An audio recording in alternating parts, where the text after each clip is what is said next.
Ce lundi, Aston Martin était la 6e écurie de Formule 1 à nous présenter sa monoplace pour la saison 2024. La très bonne surprise du début d'année 2023 avait connu une deuxième moitié de saison plus compliquée et tous les regards se tournent maintenant vers l'AMR 24 pour savoir si oui ou non elle sera capable de rivaliser avec les meilleurs. Pour ce qui est de la présentation, en tout cas service minimal chez Aston puisque l'on n'a pas eu le droit à un lancement en direct mais seulement à une petite vidéo de moins d'1 minute 30 postée sur les réseaux sociaux.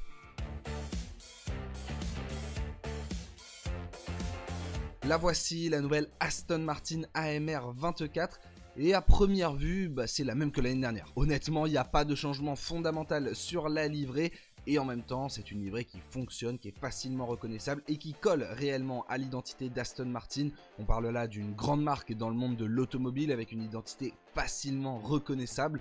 Tout comme Ferrari garde le rouge chaque année, il n'est pas étonnant de les voir conserver les mêmes couleurs. Maintenant, il y a quand même quelques petites évolutions. Déjà, la plus notable, c'est qu'Aramco remplace Cognizant en tant que sponsor principal. Alors, l'année dernière, les deux étaient co-sponsors principaux. Cette année, Aramco prend le dessus et récupère notamment la place sur le ponton.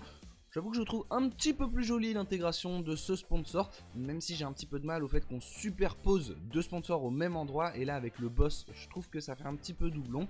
Mais bon, là on est vraiment sur du détail. La ligne verte fluo a été retravaillée et notamment sur la sorte de petite aileron de requin où je trouve l'intégration particulièrement réussie. Bon oui, on cherche des détails, il n'y a pas de grosse évolution sur cette monoplace, mais des petits détails plutôt sympathiques. Et au global, quand on met ces deux photos côte à côte, alors certes il y a une question d'éclairage etc, mais je la trouve un petit peu plus réussie que celle de l'année dernière. Un petit peu plus agréable à regarder. Maintenant il faudra vraiment attendre de voir ce qu'elle rendra en piste parce que c'est toujours la grande question avec cette couleur un petit peu vert bleu, c'est que l'on ne sait jamais vraiment comment ça va rendre à la lumière du soleil. On se souvient notamment de la première Aston Martin qui était magnifique en rendu photo et qui sur la piste était difficilement reconnaissable. Là pour cette année je me fais pas trop de soucis. Et puis enfin dernier détail, forcément c'est la quantité de carbone sur la monoplace. Il y en a de plus en plus sur toutes les voitures de cette année, on l'a constaté. L'Aston Martin ne fait pas exception, vous le voyez sur l'arrière de la voiture, la ligne de carbone a été un petit peu rehaussée. C'est dommage malheureusement, même si on peut se satisfaire que pour l'essentiel cette voiture est peinte, les photos en studio la mettent quand même plutôt en valeur et une fois en piste je vous le dis, on verra quand même vraiment la quantité de carbone. Cette AMR 24 s'inscrit dans la lignée de ses prédécesseurs, c'est une évolution plutôt réussie, mais ça reste surtout une Aston Martin, donc une très belle voiture. Maintenant une voiture n'est belle que si elle va vite.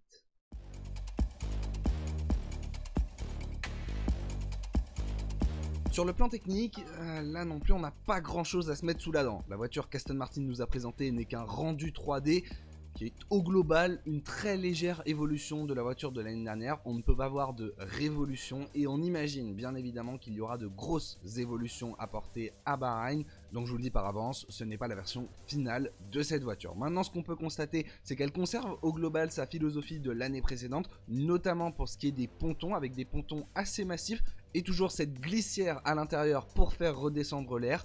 Le ponton a au global été assez retravaillé, affiné, modulé, notamment sur la partie inférieure qui forme une véritable ondulation qui est assez intéressante à observer. On a donc au global retravaillé la base de 2023 sans pour autant changer radicalement de concept, même s'il y a quelques petites évolutions qui sont hyper intéressantes à observer, et notamment pour ce qui est des entrées d'air. Je ne vous parle que de ça depuis le début de ces présentations, mais là chez Aston Martin, on a fait un pari ultra radical. Constatez à quel point elles sont réduites, on ne peut y faire passer qu'un tout petit filet d'air, et également à quel point on s'est servi de la fameuse pelle de chez Red Bull, mais celle-ci est absolument énorme sur l'Aston Martin. Et il y a également quelques autres petites évolutions, notamment sur l'aileron avant qui à première vue paraît parfaitement identique à celui de l'année dernière. Et pour autant, vous pouvez voir que le museau repose sur le deuxième plan horizontal de l'aileron avant, comme chez Red Bull, là où l'année dernière chez Aston Martin il était sur le plan principal, donc on a quand même fait légèrement évoluer la philosophie de l'année dernière. Au-delà de ça, pas d'énormes évolutions à constater, je vous le disais, ce ne sont que des rendus 3D qui nous ont été fournis par Aston Martin et il manque encore une bonne partie des évolutions.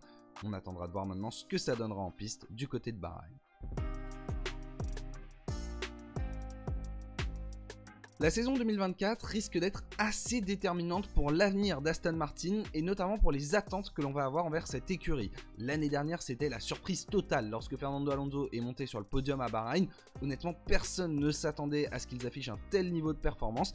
Et pourtant, sur les premières courses de la saison 2023, Aston Martin était la deuxième force du plateau, juste derrière Red Bull. Ils avaient très bien préparé leur coup, mais ça faisait un petit moment qu'ils bossaient sur l'AMR 23 et ils s'étaient aussi clairement inspirés de ce que fait Red Bull. Sauf que maintenant, toutes les écuries font pareil, donc Aston Martin n'aura plus cet avantage et il est maintenant leur devoir si tous les recrutements effectués ces dernières années vont porter leurs fruits, vont apporter une réelle plus-value à l'écurie. Au-delà de Mike Crack, le team principal, je pense notamment à Dan Fallows, le nouveau directeur technique. Arrivé il y a bientôt 2 ans chez Aston Martin, il a largement eu le temps d'imposer sa patte.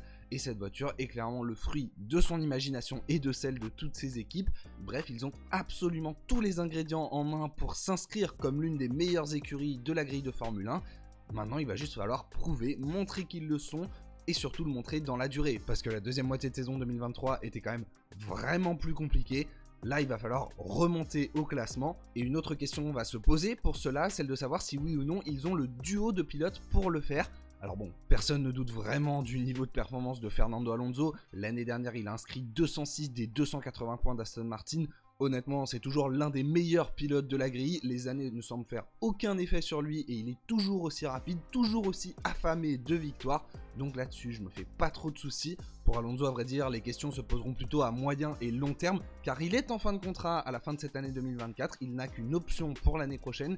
Et s'il a de très belles opportunités pour 2025, je pense là tout de suite comme ça à Mercedes, clairement il ira se renseigner, mais en tout cas ce qui est sûr c'est qu'à 42 ans il ne veut pas prendre sa retraite tout de suite et qu'il est toujours très performant. Pour ce qui est d'Aston Martin, donc, les interrogations se font plutôt à court terme du côté de chez Lance Stroll, le fils du patron. Voilà, faut-il le rappeler, Lance Stroll est le fils de Lawrence Stroll, le propriétaire d'Aston Martin et de l'écurie de Formule 1. Et c'est clairement à son père qu'il doit sa place. Voilà, on va arrêter de se voiler la face. Lance Stroll est un bon pilote de Formule 1. Et en fait, il est très difficile à examiner parce qu'une fois par an, on dirait qu'il fait partie des 5 meilleurs pilotes de la grille, mais qu'il y a beaucoup trop d'occasions où on dirait qu'il ne mérite pas sa place en Formule 1.